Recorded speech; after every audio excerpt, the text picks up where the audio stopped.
Hello friends, आपके अपने YouTube channel to शिक्षा क्लासेस में आपका एक बार फिर से स्वागत है।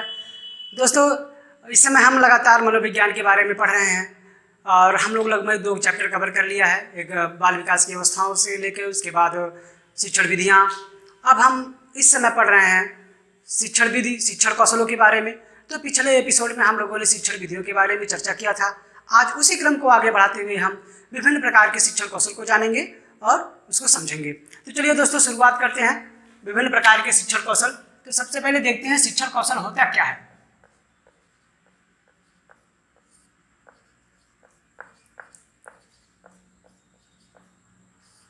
शिक्षण कौशल, दोस्तों शिक्षण कौशल कार्य अर्थात शिक्षण कार्य में कुशलता। इसको हम ऐसे समझ सकते हैं कि शिक्षण कौशल क्या है? शिक्षण कार्य में हमारी कुशलता है। जिन जिन तकनीकी का प्रयोग करके, विधियों का प्रयोग करके हम शिक्षण कार्य को आगे बढ़ाते हैं, वही हमारे शिक्षण कौशल कहलाते हैं।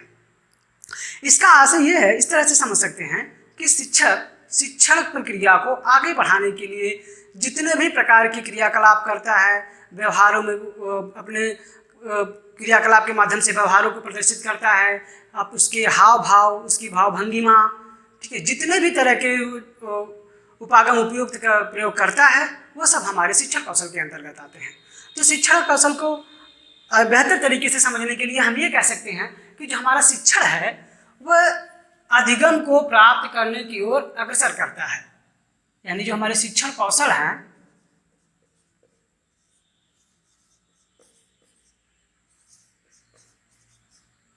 शिक्षण कौशल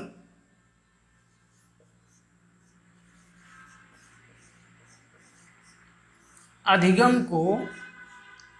की ओर, शिक्षण कौशल अधिगम की ओर अग्रसरित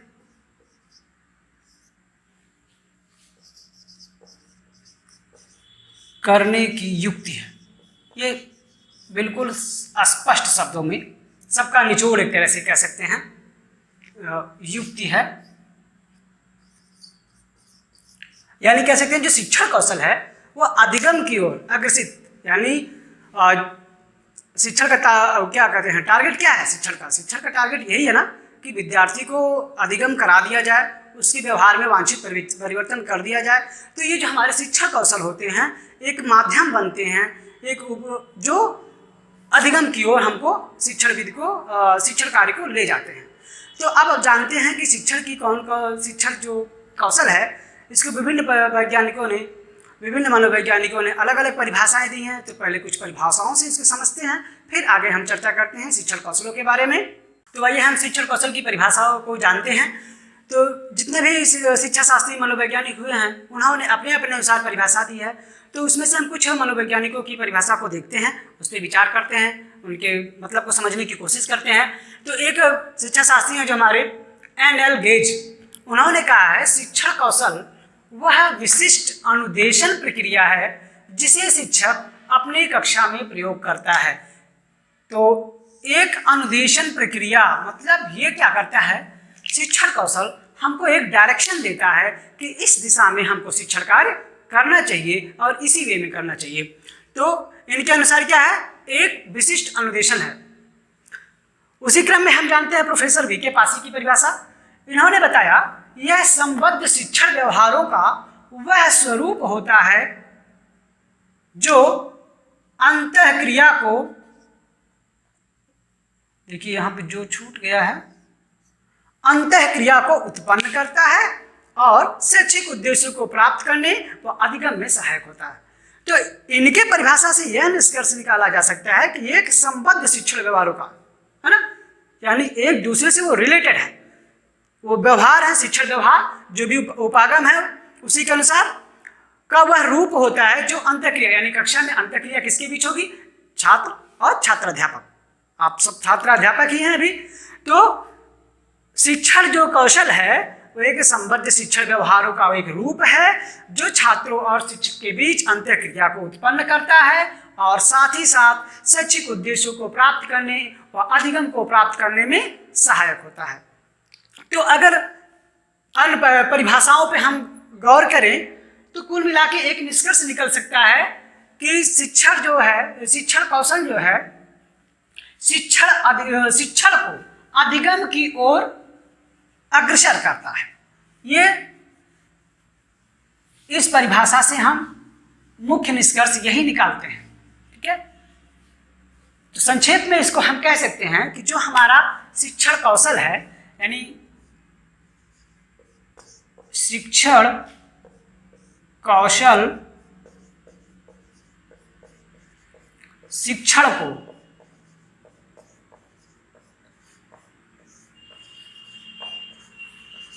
अधिगम की तरफ, शिक्षण को अधिगम की ओर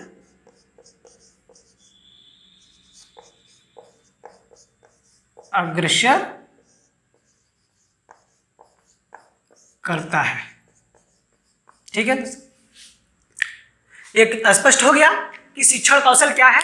तो इसके शिक्षण कौशल को हम यही कह सकते हैं कि शिक्षण कौशल शिक्षण को अधिगम की तरफ अग्रसर करता है।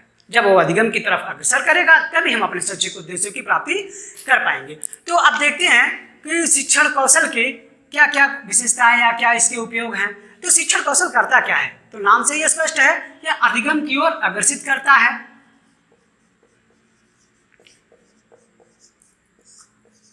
अधिगम की ओर अग्रसित करता है।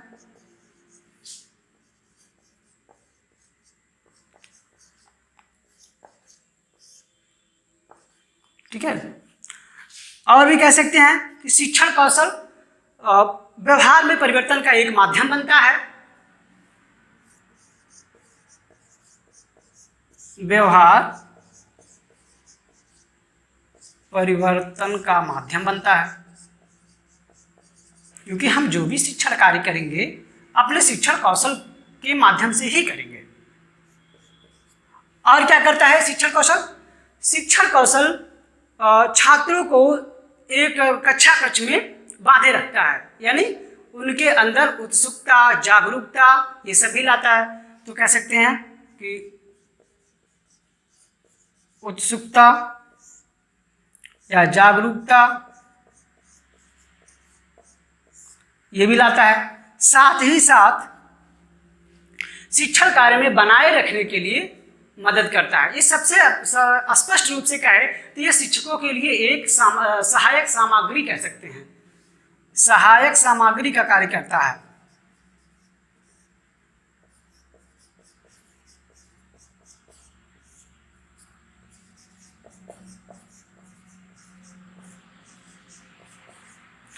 शिक्षण को प्रभावी बनाता है।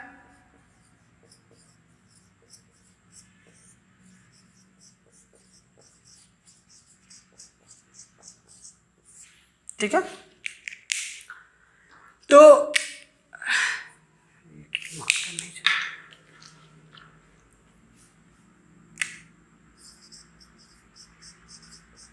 दोस्तों ये हो गए हमारे उसकी कुछ प्रमुख विशेषताएं शिक्षण कौशल की। अब हम आगे जो चर्चा करेंगे वो विभिन्न प्रकार के शिक्षण कौशलों की चर्चा करेंगे। आखिर ऐसे कौन कौन से शिक्षण कौशल हैं जिनको हम अपने पाठ्य योजना में शामिल करके अधिगम की तरफ अग्रसित होंगे, छात्रों के व्यवहार में अपेक्षित परिवर्तन लाएंगे। तो आइए इस चर्चा शुरू करते हैं। अब हम जितने भी प्रकार के शिक्षण कौशल हैं एक एक करके उनकी चर्चा शुरू करते हैं। तो इसमें से दोस्तों सबसे पहले जो हमारा आता है वो आता है पाठ प्रस्तावना।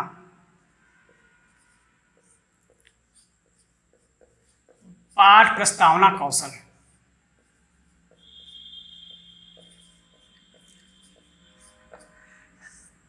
दोस्तों आप लोग बीएड या बीटीसी की ट्रेनिंग में आप लोगों ने माइक्रो टीचिंग दोनों किया होगा। तो उसमें आप एक लेसन प्लान बनाते हैं। लेसन प्लान में क्या होता है, जो आप लेसन प्लान बनाते हैं वही जो उसका स्वरूप है उसमें विभिन्न प्रकार के कौशलों का प्रयोग करते हुए हम बनाते हैं। तो उसमें से हमारा जो सबसे पहला कौशल आता है वो आता है पाठ प्रस्तावना कौशल। देखिए वैसे ये कौशल क्या है, ये हमारे जो हम जिस टॉपिक पे बात करेंगे, जिसको पढ़ाएंगे उसके बारे में पहले थोड़ी सी जानकारी देना, उसके बेस को बताना कि आखिर ये क्या चीज़ है, कैसे बताएंगे हम इसको, हम क्या कौन सी चीज़ पढ़ेंगे। तो डायरेक्टली ये नहीं कहा जाता है कि बच्चों आज हम ये पाठ पढ़ेंगे, उसमें करते क्या है, हम पहले बच्चों के पूर्व ज्ञान से जोड़ते हुए हम उस प्रकरण को निकलवाते हैं। ठीक है, तो जैसे मान लीजिए अगर आपको भारत देश नामक पाठ पढ़ाना है, तो आप बच्चों से डायरेक्ट ये नहीं कहेंगे कि बेटा आज हम ये बुक निकालो और इसके अंतर्गत हम इस पाठ को पढ़ेंगे। हम उसमें पहले देखते हैं, बच्चों को इन्वॉल्व करने की कोशिश करते हैं कि वो बच्चे से जुड़े और उनके पूर्व ज्ञान को लेके हम आगे बढ़ते हैं। तो वो हमारे प्रस्तावना के अंतर्गत आता है, पाठ प्रस्तावना के अंतर्गत आता है।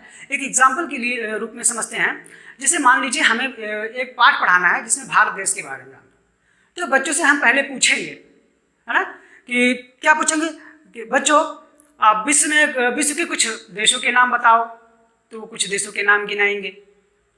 ठीक है, अब फिर अगला आप एक मानचित्र दिखा के पूछ सकते हैं कि बेटा ये किस देश का मानचित्र है, तो कुछ उत्तर देंगे। फिर उनसे पूछिए कि बेटा तुम किस देश में रहते हो, तो अपने देश का नाम बताएंगे। तो क्या करेंगे, आप वहां तक उनके पूर्व ज्ञान को जोड़ते हुए आप आगे बढ़ रहे हैं। यही हमारा पाठ प्रस्तावना कौशल होता है, यानी हम छात्रों के पूर्व ज्ञान का प्रयोग करते हुए उनको नए ज्ञान से जोड़ने की कोशिश करते हैं, उनके अंदर उत्सुकता लाते हैं, जागरूकता, जिज्ञासा पैदा करते हैं, ताकि वो अधिगम में बने रहने के लिए बाध्य हो जाए, उनके अंदर रुचि जिज्ञासा उत्पन्न हो जाए कि अरे आज सर क्या पढ़ाने वाले हैं। तो ये रहा हमारा पाठ प्रस्तावना कौशल। तो अब देखते हैं इसकी कुछ प्रमुख विशेषताएं होती हैं। कौन कौन सी विशेषताएं हैं पाठ प्रस्तावना कौशल की? ये क्या करता है, छात्र के पूर्व ज्ञान से जुड़ा हुआ होता है, पूर्व ज्ञान से जोड़ना। ठीक है, दूसरा, छात्र में जिज्ञासा उत्पन्न करना।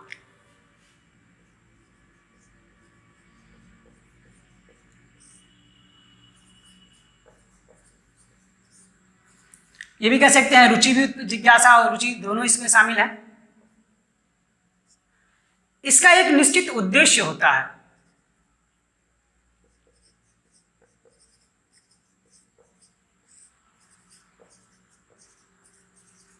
इसका एक निश्चित उद्देश्य होता है और सबसे पहले इसमें हम जिस नियम का पालन करते हैं, जिस शिक्षण सूत्र का पालन करते हैं, वो होता है ज्ञात से अज्ञात की ओर, ज्ञात से अज्ञात की ओर।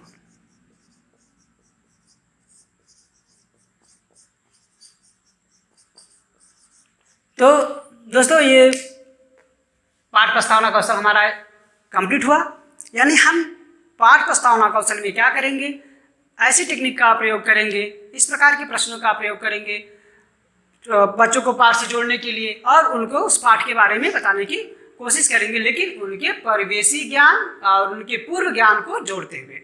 इसी क्रम में जो हमारा अगला जो कौशल आता है वह है उद्देश्य कथन।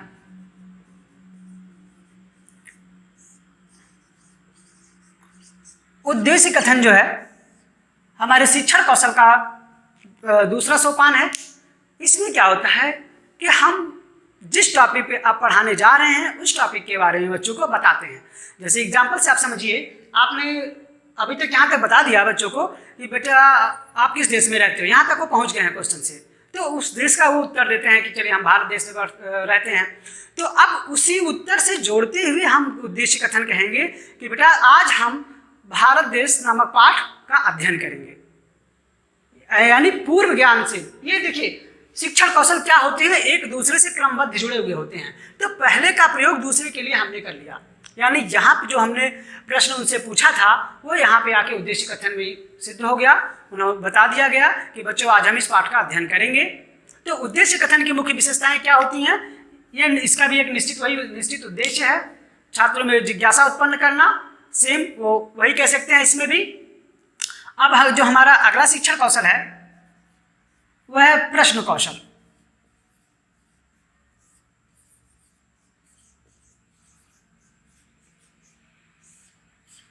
देखिए प्रश्न कौशल ये बहुत ही महत्वपूर्ण कौशल है।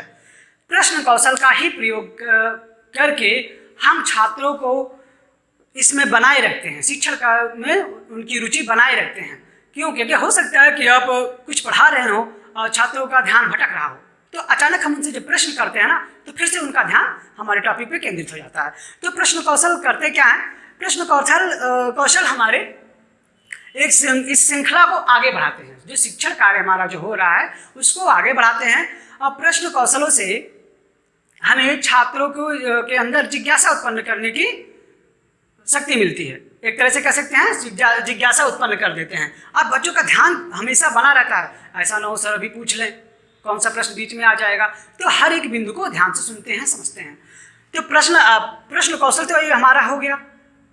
अब प्रश्न कौशल का प्रयोग हमने पाठ प्रस्तावना में भी किया था, यानी ये कह सकते हैं ये बहुत ही महत्वपूर्ण कौशल है।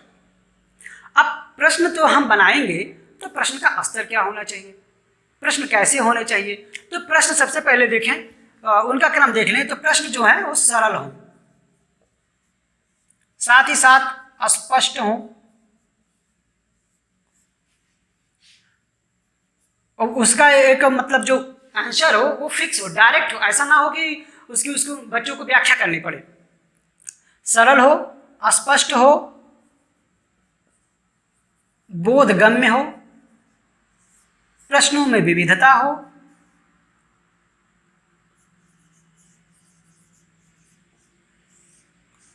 ठीक है, और उनकी जो भाषा हो वो सरल हो, सरल भाषा का प्रयोग करें हम, है ना। प्रश्नों में सबसे महत्वपूर्ण बात क्रमबद्धता हो। जैसा कि आप पिछले कौशल में आपने पढ़ा है कि जो हम प्रश्न पूछ रहे थे उसमें एक दूसरे से प्रश्न इंटरकनेक्टेड थे, एक के बिना दूसरा संभव नहीं था। तो ये हो गए प्रश्न कौशल के। अब हम अगले कौशल के बारे में जानते हैं, जो है व्याख्या कौशल। इसको मिटा देते हैं। जो अगला सोपान हमारा आता है वो व्याख्या कौशल का आता है। व्याख्या कौशल भी बहुत ही महत्वपूर्ण कौशल है। वैसे देखा जाए तो व्याख्या कौशल जो होता है वो अक्सर बड़े क्लासों के लिए होता है। तो चर्चा करते हैं व्याख्या कौशल के बारे में।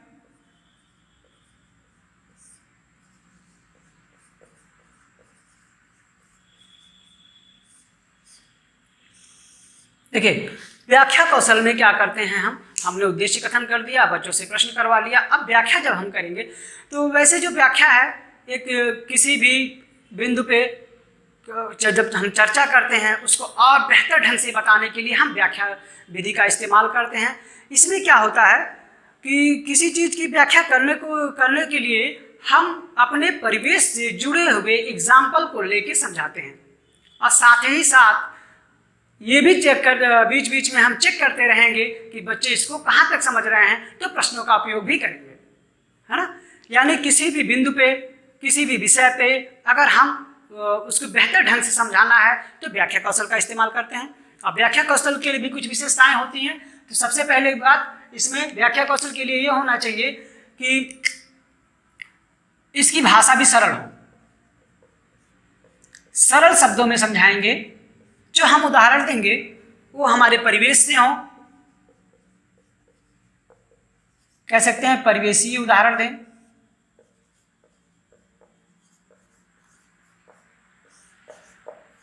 परिवेशीय उदाहरणों का प्रयोग करें। तो परिवेशीय उदाहरणों का प्रयोग हो, साथ ही साथ वो विषय वस्तु से जुड़ा हुआ हो। यानी जो हमारा टॉपिक है विषय वस्तु से जुड़ा हुआ हो।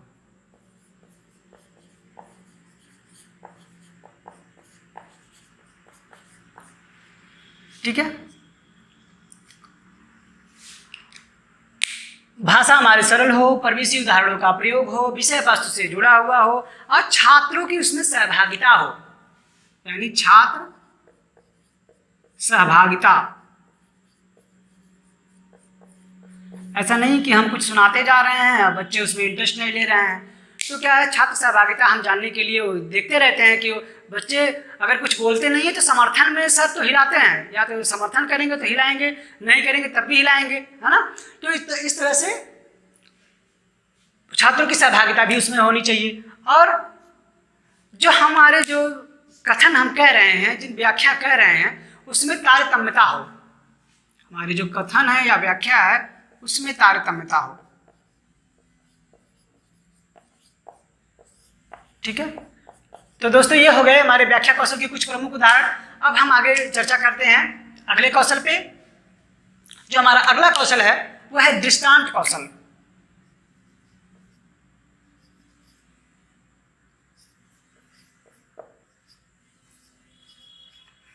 दृष्टांत कौशल, वैसे देखा जाए तो जो हमारा दृष्टांत कौशल है ना, वो व्याख्या कौशल का ही एक अंग कह सकते हैं। कि अगर किसी भी विषय वस्तु को हमें समझाना है तो हम उसको उदाहरण के माध्यम से ही समझाते हैं। तो दृष्टांत वही है कि उदाहरणों के माध्यम से समझाना।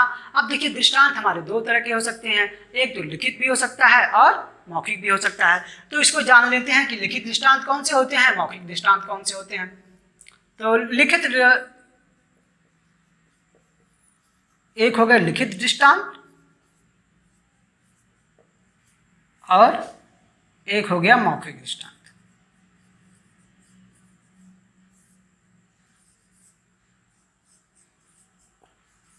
देखिए, जैसे लिखित दृष्टांत में हमारे आपके मॉडल, मानचित्र, ये सब चीज़ें इसमें आ जाती हैं। जैसे कह सकते हैं किसी वस्तु का चित्र बना हो, मॉडल बना हो या मानचित्र हो, ये हमारे लिखित दृष्टांत में आते हैं। और मौखिक दृष्टांत में हमारी जो हम बच्चों को कहानी, कविता या आदि माध्यम से जो पढ़ाते हैं, चुटकुला, ठीक है, ये हमारे मौखिक दृष्टांत होते हैं। तो दृष्टांत कौशल में हम करते क्या हैं, बच्चे के परिवेशी ज्ञान से जुड़े हुए उदाहरण देते हैं, उनको कहानियों के माध्यम से सिखाते, कहानियों के द्वारा सिखाने की कोशिश करते हैं, या कोई मॉडल, कोई चित्र प्रदर्शित करके उसको समझाने की कोशिश करते हैं। तो दृष्टांत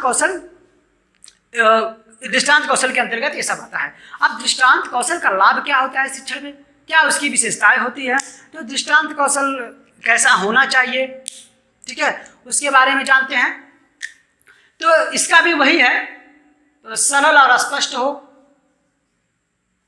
सरल और स्पष्ट,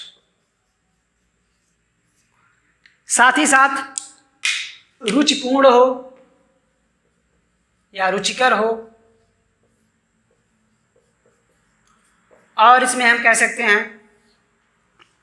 कि पाठ को विकास करने में सहायक हो, यानी शिक्षण को आगे बढ़ाने में सहायक हो।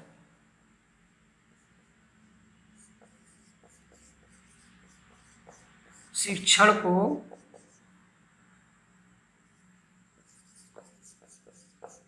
आगे बढ़ाने में सहायक।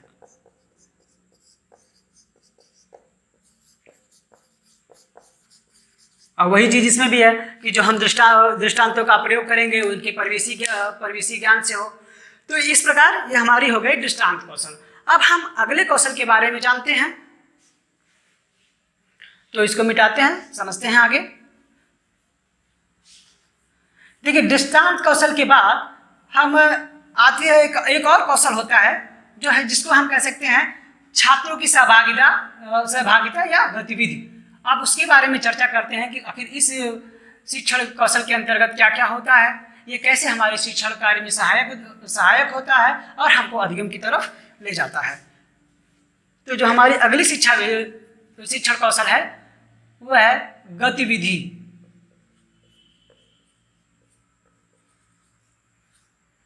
आई थिंक ये 6वां नंबर है क्या। चलिए, गतिविधि क्या होती है। जैसा कि एक सर्वे के अनुसार ये बताया गया है कि अगर एक छात्र है, एक बच्चा है, तो क्या करता है, वो सुन के केवल समझिए 30 या 33% सीखता है, ठीक है, देख के लगभग 35% के आसपास सीखता है, लेकिन करके वो 37% के आसपास सीखता है। इसका मतलब क्या है, अगर हम किसी चीज़ को करके सीखते हैं तो हमारे दिमाग में उसका प्रभाव लंबे समय तक रहता है, अस्थायी रहता है। तो ये होती है गतिविधि। अब गतिविधि कौशल का प्रयोग हम कैसे करेंगे, तो गतिविधि कौशल के अंतर्गत हम छात्रों को ये देखते हैं कि उनको किसी विषय वस्तु को सिखाना हो तो खेल के माध्यम से सिखाएं। अब जैसे अभी एक छोटा सा एग्जांपल हम बताते हैं छोटे बच्चों के लिए। आपको अगर ABCD सिखाना हो, तो एक तो डायरेक्टली मेथड हो गया, आप लिख दिए ए से लेके जेड तक लिख दिया, बोला बेटा इसको याद कर लो। और एक और तरीका होता है, आप 4 बच्चों को लगभग बुला लें अपने पास और सभी बच्चों से कह दें कि बच्चा अपने अपने हाथ ऐसे कर लो, ठीक है। और हर एक बच्चा ए से शुरुआत करेगा, पहला ए उसके हाथ में मारेगा ए, दूसरा उसके हाथ में मारेगा कहेगा बी, तीसरा मारेगा उस पर कहेगा सी, चौथा मारेगा उस पर कहेगा डी। ये क्रम हम तब तक चलाते रहेंगे जब तक जेड ना आ जाए, लेकिन उसकी एक शर्त रख देंगे कि जैसे ही जेड नहीं लेना है, अगर किसी के नंबर पे जेड आ रहा है, वो मार रहा है उसको जेड करने के लिए, तो जेड नहीं लेना है, आपको हाथ हटा लेनी है। अगर उसका लग गया आपके हाथ पे तो वो आउट, उस गेम से वो आउट। अगर नहीं लगा तो जो बच्चा मारेगा वो आउट। तो इस प्रकार क्या होगा, बच्चों में रुचि उत्पन्न हो जाएगी और वो इतने उसका क्रम भी याद कर लेंगे, ए से लेके जेड का क्रम भी याद कर लेंगे कि किस क्रम पे क्या आएगा, जेड नहीं लेना है, ये भी सचेत रहेंगे। तो यानी इस कौशल का विधि का हम प्रयोग करते हुए बहुत सी चीज़ों को उसमें समाहित कर सकते हैं। तो इसका भी मुख्य जो विशेषताएं होती हैं वही कह सकते हैं हम इसमें भी कि जागरूकता, बच्चे जागरूक हो जाते हैं, सचेत हो जाते हैं, या कहते हैं सचेत हो जाते हैं, इंटरेस्ट उसका उनकी रुचि बनी रहती है, ठीक है, और करके सीखने की इच्छा होती है, करके सीखना, सहभागिता अधिक होती है। तो कुल मिला के अगर देखा जाए तो ये भी एक बहुत ही महत्वपूर्ण कौशल है जो हमारे शिक्षण अधिगम प्रक्रिया को आगे बढ़ाती है और अधिगम को प्राप्त करने में हमारी सहायक होती है। अब हम अगले गतिविधि के बारे में जानते हैं, उद्दीपन कौशल।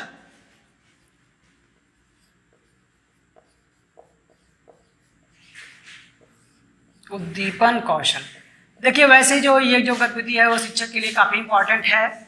उद्दीपन कौशल में क्या होता है, उसमें हम शिक्षण के हाव भाव, उसकी बातों के उतार चढ़ाव, किस शब्दों पे जोर दे रहा है, किसको निगलेक्ट कर रहा है, किस शब्द को कितने प्रभावशाली तरीके से समझा रहा है, उसके शारीरिक हाव भाव क्या हैं, उसके मतलब हर मिला के उसकी भाषाई हाव क्या हैं, इन चीज़ों पे वो रहता है। यानी हम शिक्षण करते समय इन चीज़ों पे ध्यान रखेंगे, ठीक। तो क्या कह सकते हैं इसमें ये कह सकते हैं कि शिक्षण का जो उद्दीपन कौशल होता है उसके अंतर्गत शिक्षण यथोचित शरीर संरचना कैसे करेगा, स्वरों में उसका उतार चढ़ाव कैसा होगा, कह सकते हैं स्वर में उतार चढ़ाव,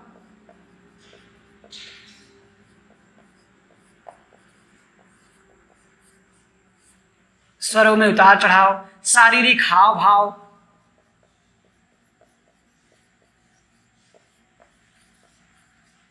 यानी उसकी भाव भंगिमा ऐसा हो कि बच्चा डरे ना, ऐसा नहीं कि ऐसा रूप बना लिया बच्चा ही डर गया तो सीखेगा क्या, ठीक है। तो ये तो हमारे हो गए उद्दीपन कौशल। अब हम इसके अगले क्रम में बढ़ते हैं, पुनर्बलन कौशल के बारे में जानते हैं।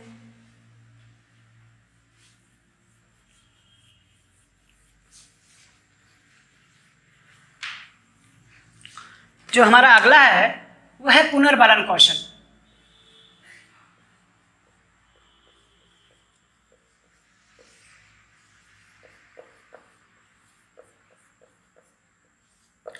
देखिए पुनर्बलन कौशल आप लोगों ने सिद्धांतों में भी पढ़ा था, जो CL हल महोदय का जो सिद्धांत था पुनर्बलन का, ये समझ लीजिए उसी से संबंधित है। तो जैसा कि CL हल पिछले सिद्धांतों में हम लोगों ने पढ़ा ही था, CL हल महोदय जो पुनर्बलन के प्रतिपादक थे, उन्होंने क्या कहा था कि अगर किसी कार्य को करने के लिए अगर हम पुनर्बलन का प्रयोग करते हैं तो वह अनुक्रिया या क्रिया को बढ़ा देता है, यानी प्रभावित करता है। तो वही हमारा पुनर्बलन कौशल है। पुनर्बलन कौशल अपने हम शिक्षण में जरूर प्रयोग करना चाहिए हमें। इस पुनर्बलन कौशल करता क्या है, वैसे देखिए पुनर्बलन कौशल से क्या होता है, छात्रों को तुरंत का तुरंत फीडबैक मिल जाता है ना। अगर बच्चा सही आंसर दे दिया तो हम उसको पुनर्बलन करते हैं, शाबाशी देते हैं,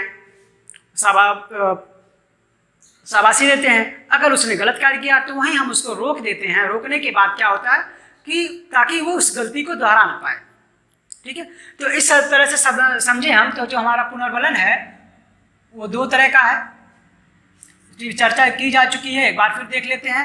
एक है धनात्मक या सकारात्मक भी कहते हैं, और एक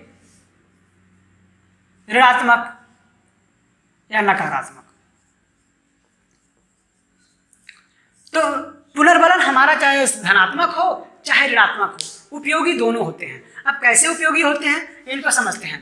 धनात्मक में क्या करते हैं, हम उसको बच्चे को पुरस्कार देते हैं, प्रशंसा करते हैं, ठीक है, पुरस्कार देंगे, प्रशंसा करेंगे।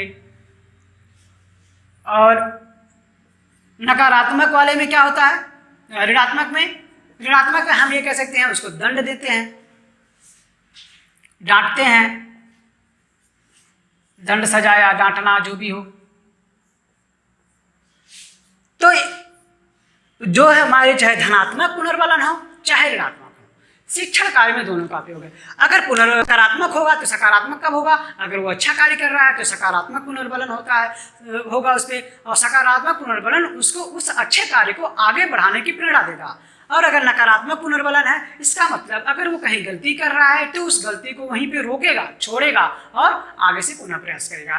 तो ये पुनर्बलन हो गए हमारे। तो इस प्रकार अगर हम शिक्षण में बच्चा अगर कोई प्रश्न को लेकर आता है या किसी प्रश्न को हल करता है या आपके द्वारा दिए गए प्रश्नों का जवाब देता है, तो हमें पुनर्बलन के द्वारा उसको आगे बढ़ाना है।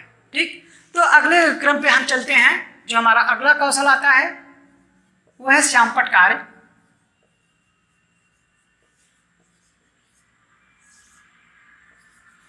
श्यामपट्ट कौशल कह सकते हैं।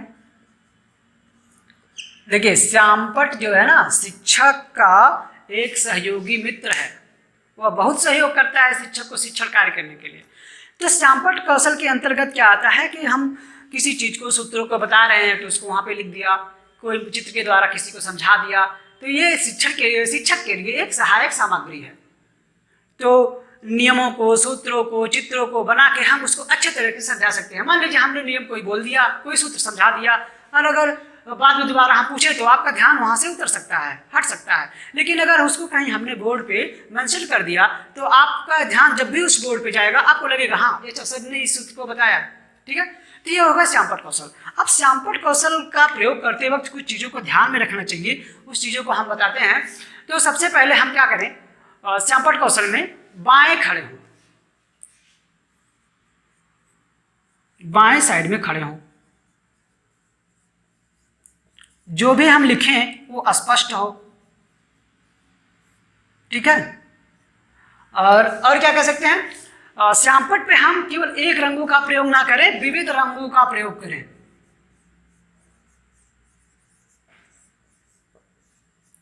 विविध रंगों का प्रयोग। अब देखिए, एक चीज और इम्पॉर्टेंट है, अगर हम श्यामपट्ट पे ये सब कुछ भले कर रहे हैं और कक्षा कक्ष में रोशनी की व्यवस्था कम है तो हमारा ये उसको सब कुछ बेकार कर देगा। तो ये कह सकते हैं कि कक्षा कक्ष में पर्याप्त रोशनी हो,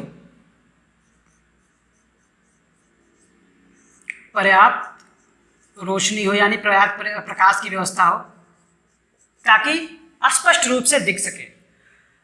ऐसा भी आता है, वो बताया जाता है कि 45 अंश का कोण बना के खड़े हो और जो भी लिखें हम वो इसके बोर्ड के मध्य में लिखें, मध्य में लिखना। तो इस तरह से इन कार्यों को करके हम श्यामपट्ट कौशल में निपुण हो सकते हैं। क्यों? क्योंकि श्यामपट्ट ही हमारा सहयोगी मित्र है। अब दोस्तों, अब हम अगले और लगभग मान के चलें कि अंतिम कौशल के बारे में चर्चा करते हैं, जो हमारा पुनरावृत्ति है। आप समझते हैं उसको?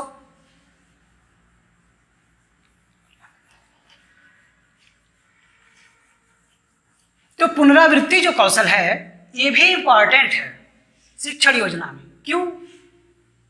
क्योंकि अगर हमने बहुत कुछ पढ़ लिया और उसकी पुनरावृत्ति नहीं करवा रहे हैं तो हो सकता है जो पहले पढ़े वो छूट जाए या भूल जाए।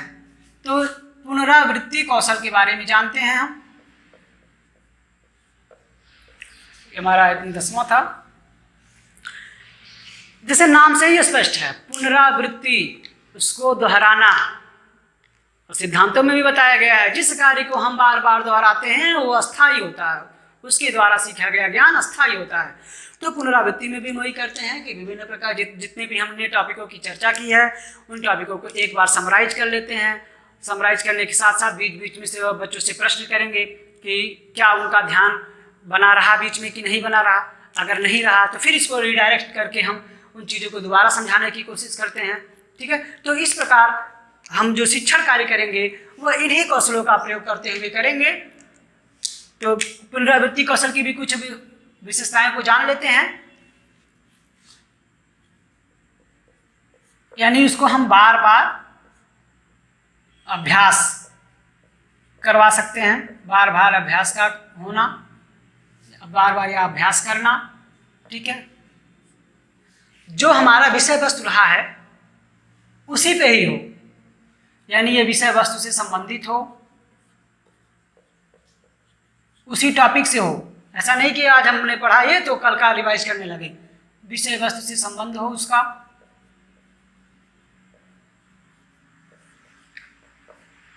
प्रश्नों के माध्यम से हो,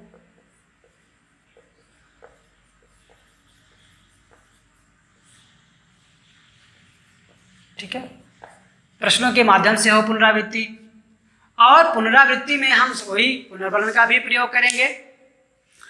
तो ये रहे हमारे पुनरावृत्ति कौशल। तो इस प्रकार दोस्तों हम शिक्षण कौशलों के बारे में जान चुके हैं।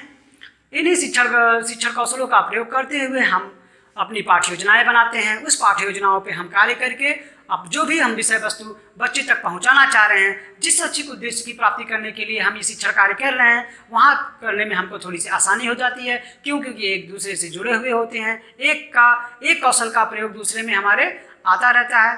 तो हम अपने शिक्षण योजना में, अपने शिक्षण कार्य में इन सभी कौशलों को समाहित करते हैं। ऐसा नहीं कि किसी एक कौशल को उठा के हम आगे शिक्षण करेंगे, सारे कौशलों का प्रयोग करते हुए आवश्यकता अनुसार हम आगे बढ़ते हैं।